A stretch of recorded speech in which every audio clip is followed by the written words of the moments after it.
ibarate mangane uyah wis akeh, mulane wong tuwa nek karo wong enom ki mesti apik wong tuwa. Nggih to, Mas? Ayo mesti no, pengalaman hidup ki wis akeh kok. Lah dalah. Loh, piye ora wis temoto atine. piye balen ana leh ngomong mau kok gak patek genah. Wong tuwa ki pengalaman hidup sudah banyak, mangane uyah wis akeh, mulane wong tuwa ki nek karo wong enom mesti luwih apik sing tuwa tinimbang sing enom. Wis mesti nek wong tuwa luwih apik. Ya jelas ta. Tenan yakin wis apik. Yakin. Kowe ngerti sengkuni. Sengkuni nek Mas Bayu paham nggih Mas Bayu Ya ngerti sengkuni kok. Ngerti sengkuni ta? Ngerti. Kowe ngerti Puntadewa. Puntadewa ngerti. Sengkuni karo Puntadewa itu ndi? Tuwa Sengkuni Apik endi? Sengkuni karo Puntadewa. apik pun. Ah. Iya Mas. Oh iya bener ya. Iya.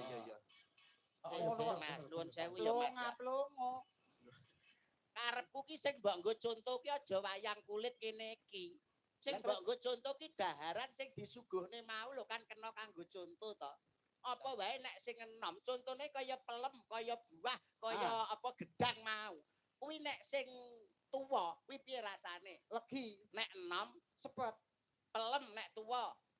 legi, Nek enom, kecut. dadi panganan apa wae kuwi nek tuwa mesti luwih enak tinimbang sing enom. Rungokno kuping mundul kowe. Jadi panganan apa ae Nek tuwa luwih enak tinimbang sing enom. nek tak omongi. Apa? Bojomu neng omah tau kelan bung. Tau nyayur bung. Sik rada rono maksud. Ngene lho ya Mas ya. Pelem ya. Pelem, Kuwi nek tuwa legi. legi, Nek enom, kecut, gedang nek tuwa, legi, nek enom, sepet, salak nek tuwa. legi, Nek enom, sepet. dadi panganan apa wae kuwi nek tuwa luwih enak tinimbang sing enom. Rungokno kupingmu, hup aja mbok bantah. Jadi panganan apa ae nek tuwa Luwih enak tinimbang sing enom. tak takon aku. Takono. Bojomu neng omah tau nyayur bung ora? Tau kelanjangan bung ora? Ngene lho ya Mas ya, pelem ya Mas ya. Ya Pelem kuwi nek tuwa legi. legi, Tapi nek enom kecut. kecut, Gedang kuwi nek tuwa legi. legi, Nek enom Enom sepet. kecepet. Dadi panganan apa wae kuwi nek tuwa luwih enak tinimbang sing enom. panganan apa ae nek tuwa Enak tinimbang sing enom. sik aku tak takon. Bojomu neng omah tau kelan bung ora? Ngene lho ya Mas, pelem ya Mas. Ngene nah pelem nah. Yo. Ngenang ngene. Lah aku wong ngawi, aku wong geneng, jangan bong ya tahu to senenganku to kok. Tahu ya? Tahu. Ke sing nom apa sing tuwa? Jenenge bong anak pring ya sing enom. Kok gak sing tuwa ben enak ben nyocok cangkemmu. Wis ngene iki Apa ya menungso kon mangan gedhek. Wong kok enak menungso kon mangan gedhek iki ya. Nuwun sewu nggih Mas Bayu nggih. Awakmu ki mbok ya aja kaya ngono. Sing mbok derekno ki Mas Bayu lho. Ki Bayu Aji Prasetyo ki dalang kondang saka Surakarta. Kowe iki tindak sapecak tembung saklimah munomuni kudu sing sarwa ngati-ati. Tugas dalang ki ngudal piwulang. Piwulang sing luhur, piwulang sing becik. Kok sak penake kowe karo dalang. Lah terus karepe Lho, dalang ki gawean sing abot lho, Mas. Aja nyepelekno dalang lho kowe. dalange abot. Abot. Abote dalang nggih endi apa ngangkati gamelan? Apa usung-usung gamelan? Apa nonton debok? Dalang teko kare lungguh karo hong cak ngene abot. Apik lambene iya. Ngone 80 lho ora entuk dinyang blas. Wis gambar kijing kok piye kok.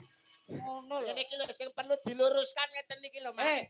Telek bebek kok sik nek omong aja waton jebles ae. Lho, sampe dadi dalang apa? Lho genah abot to ya. Mripate melek tangane nyolahke wayang sikile jejake keprak. Lah ya gone apa turu? Wong ya melek teko esuk. Enak sing turu. Tawene sing turu ya terus ditinggal mulih ngebis. Tegese abote dadi dalang ki kok ora perkara Abot iki usuk-usuk. dhewe-dhewe. Ora angkat-angkat. Dalang ki nyuwara terus nganti tekan pada esuk ki nyuwara terus. Lah sinjane kok apa bisu? Wong ya nyuwara teko esuk. Muni teko esuk yo an. Kok muni abot dalang. Ngene lho. Angel jak omongan iki. Dalang ki abot ngono lho, Mas. Abote dalang apa ngangkati gamelan apa ngusungi debok? Karek nyapa? Teko lho kare lungguh karo hong cek tok. Ngene kok muni 80 dinyang ra oleh kok.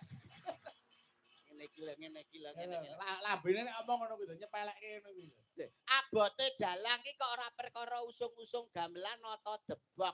Abote dalang sing tak maksud abot sukses lan orane pagelaran bengi iki kuwi tergantung dalang rungokno